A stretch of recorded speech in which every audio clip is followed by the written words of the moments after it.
আসসালামু আলাইকুম ওয়া রাহমাতুল্লাহি ওয়া বারাকাতুহু। দাঁড়িয়ে সূরা ইখলাস পড়ুন, ফেরেশতা সামনে এসে টাকা দিয়ে যাবে। আপনারা যখনই দাঁড়িয়ে থেকে সূরা ইখলাস পড়বেন দেখবেন আপনাদের সামনে একটি ফেরেশতা এসে টাকা দিয়ে যাবে। আপনারা গায়েবীভাবে সেই টাকা পাবেন এবং নিজেরাই তখন বুঝতে পারবেন যে আপনাদের আর টাকার সমস্যা কখনো হবে না এবং টাকার অভাব কখনো হবে না। কারণ আপনারা এই যে আমলটি রয়েছে এই আমলটির মাধ্যমে যখনই টাকার প্রয়োজন হবে বা আপনারা হয়তো অনেক বেশি টাকার সমস্যাতে পড়ে যাবেন তখনই দাঁড়িয়ে থেকে শুধুমাত্র একটি নিয়মে সূরা ইখলাস পড়বেন, তাহলেই ফেরেশতা আপনাদেরকে টাকা দিয়ে যাবে। আর এই যে ফেরেশতা আপনাদের সামনে এসে টাকা দিয়ে যাবে এটা আপনারা কিন্তু দেখতে পারবেন না, আপনারা শুধু দেখবেন যে আপনাদের কাছে টাকা আসবে। কিভাবে টাকা আসবে আপনারা আমলটি করুন তাহলেই বুঝতে পারবেন। তো এই যে আমলটি রয়েছে এই আমলটি করার জন্য কিছু ছোটোখাটো নিয়ম রয়েছে, সেই নিয়মগুলো শুরু থেকে শেষ পর্যন্ত আপনাদের আগে বুঝে তারপর আমলটি সঠিকভাবে করতে হবে, তাহলেই দেখবেন আপনারা খুব দ্রুত টাকা পেয়ে যাবেন। খুব দ্রুত বলতে আপনারা যদি এই আমলটি আজকে করেন, মানে দাঁড়িয়ে থেকে সূরা ইখলাস যদি আপনারা আজকে পড়েন তাহলে ইনশাল্লাহ আজকেই টাকা পেয়ে যাবেন। তো আপনারা এই আমলটি যেই দিন করবেন সেই দিনই আপনাদের টাকার রেজাল্ট এসে যাবে। এই আমলটি আপনারা যে কোনো দিনে করতে পারবেন, সেটা আজ হতে পারে, কাল হতে পারে বা যে কোনো দিন, এক কথায় বলতে গেলে। তো আপনারা এই আমলটি যারা যারা করবেন আপনাদের যে নিয়মগুলো রয়েছে সঠিকভাবে বুঝবেন, তার জন্য ভিডিওটি সম্পূর্ণ দেখতে হবে, ভিডিওটি টেনে টেনে দেখা যাবে না। তো এখন আপনাদেরকে নিয়মগুলো একদম সহজভাবে বলে দিচ্ছি, শুরু থেকে শেষ পর্যন্ত নিয়ম। তো তার আগে আপনারা অবশ্যই এখনও এই ভিডিওতে যারা লাইক দেননি লাইক দিবেন এবং এরকম আরও নতুন নতুন আমলের ভিডিও পেতে অবশ্যই চ্যানেলটি সাবস্ক্রাইব করে পাশে থাকা অল নোটিফিকেশন অন করে রাখবেন। আর আগে থেকে আপনারা এই চ্যানেলটি যারা সাবস্ক্রাইব করে রেখেছেন আপনাদের জন্য অনেক বেশি ভালোবাসা রইল। তো আমি আর কথা না বাড়িয়ে আপনাদেরকে এখন এই আমলটি করার জন্য দাঁড়িয়ে থেকে কীভাবে সূরা ইখলাস পড়তে হবে সেটা বলে দেই। তো আপনারা মনে রাখবেন এই আমলটি যে করবেন এই আমলটি কিন্তু মহিলা পুরুষ ছেলে মেয়ে ছোট বড় হিন্দু মুসলিম সকলেই করতে পারবেন। শুধুমাত্র আমলটির নিয়ম জানতে হবে এবং সূরা ইখলাসটি আপনাদের মুখস্থ থাকতে হবে। যাদের সূরা ইখলাসটি মুখস্থ নেই আপনারা মুখস্থ করে নেবেন, কারণ সূরা ইখলাসটি খুব সহজ এবং ছোট একটি সূরা, খুব শক্তিশালী একটি সূরা। তো সূরা ইখলাসটি আপনাদের বেশি সুবিধার জন্য, মানে যাদের মুখস্থ নেই এবং যারা জানেন না, তো আপনাদের বেশি সুবিধার জন্য এখন এই ভিডিওটির স্ক্রিনে শুধুমাত্র বাংলা লেখা উচ্চারণ সূরা ইখলাসটির দিয়ে দিচ্ছি। এই যে আপনারা দেখতে পাচ্ছেন, এখান থেকে দেখে আপনারা সকলেই সূরা ইখলাসটি খুব সহজেই মুখস্থ করতে পারবেন। আর আপনারা যাদের আগে থেকে মুখস্থ রয়েছে তাহলে তো মুখস্থ করতে হবে না। তো প্রথমত আপনাদেরকে বলি এই আমলটি যে আপনারা করবেন আমলটি কিন্তু আপনাদের দাঁড়িয়ে থেকে করতে হবে এবং দাঁড়িয়ে থেকে আপনারা যখন এই আমলটি করবেন সেই সময় কিন্তু আপনার সামনে কোনো মানুষ থাকা যাবে না। আপনার আশেপাশে কোনো মানুষ থাকলে কোনো সমস্যা নেই। আর আপনারা এই আমলটি যে করবেন অবশ্যই যখন আমলটি করবেন চেষ্টা করবেন যেন আপনি হইচই এরকম জায়গাতে যেন না থাকেন। আপনাদের একটি নিরিবিলি জায়গাতে থাকতে হবে, যে জায়গাতে আপনার আশেপাশে কেউ কথা বলবে না এবং হইচই চিল্লাচিল্লি এরকম কিছু হবে না। এবং আপনারা যখন এই আমলটি করবেন শুরু থেকে শেষ পর্যন্ত তখন মাত্র কয়েক মিনিট সময় লাগবে। সেই সময় আপনারা কারোর সঙ্গে কোনো প্রকার কোনো কথা বলবেন না, এক কথায় বলতে গেলে মনোযোগ দিয়ে আপনারা তখন এই আমলটি করবেন। তো এখন আপনাদেরকে বলে দেই এই আমলটি যে করবেন, এই যে আপনার স্ক্রিনে এখনও দেখতেই পাচ্ছেন সূরা ইখলাস।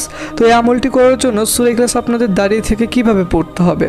আর এই আমলটি করার জন্য যদি আপনারা বসে থেকে সূরা ইখলাস পড়েন তাহলে কিন্তু হবে না, যে নিয়ম রয়েছে দাঁড়িয়ে থেকে পড়ার ঠিক সেইভাবে আপনাদের পড়তে হবে। প্রথমত আপনারা এই আমলটি করার জন্য আগে অজু করবেন। অজু করার পর তারপর মহিলা এবং পুরুষ আপনাদের জন্য আলাদা আলাদা নিয়ম রয়েছে। আমলটির সম্পূর্ণ নিয়ম একই, শুধুমাত্র মহিলা পুরুষের আলাদা নিয়মটি হচ্ছে আপনারা যখন এই আমলটি করবেন, মানে অজু অবস্থায় পাক পবিত্র অবস্থায় যখন আপনারা এই আমলটি করার জন্য প্রস্তুত হবেন এবং এই ভিডিওটি যখন সম্পূর্ণ দেখে আমলটির নিয়ম সম্পূর্ণ বুঝতে পারবেন, যখন আপনারা এই আমল করবেন সেই সময় আপনারা ছেলেরা কেবলামুখী হয়ে আপনারা দাঁড়িয়ে থেকে আমল করবেন এবং মেয়েরা আপনারা পূর্ব দিক হয়ে দাঁড়িয়ে থেকে এই আমলটি করবেন। আশা করি বুঝতে পেরেছেন। শুধুমাত্র মহিলা পুরুষদের মধ্যে বা ছেলে মেয়েদের মধ্যে এই তফাৎ রয়েছে আমলটির। তো এতটুকুই শুধুমাত্র আলাদা নিয়ম, তাছাড়া সম্পূর্ণ নিয়ম একই। তো আপনাদের যখন সূরা ইখলাসটি পড়তে হবে তখন এইভাবে দাঁড়াতে হবে। আর মাস্ট বি আপনাদের অজু থাকতেই হবে, অজু ছাড়া কিন্তু এই আমল করে কোনো কাজ হবে না। তো তারপর আপনারা মাত্র একবার একটি ছোট্ট দুরূদ শরীফ পড়বেন। যদি আপনারা পারেন সবথেকে ভালো হবে, সবথেকে শক্তিশালী যে দুরূদ শরীফ রয়েছে দুরূদে ইব্রাহিম, আপনারা সেই দুরূদ শরীফ পড়বেন। দুরূদে ইব্রাহিম যেটা রয়েছে আশা করি আপনারা সকলেই জানেন, এবং যারা জানেন না আপনারা মুখস্থ করে নিতে পারেন।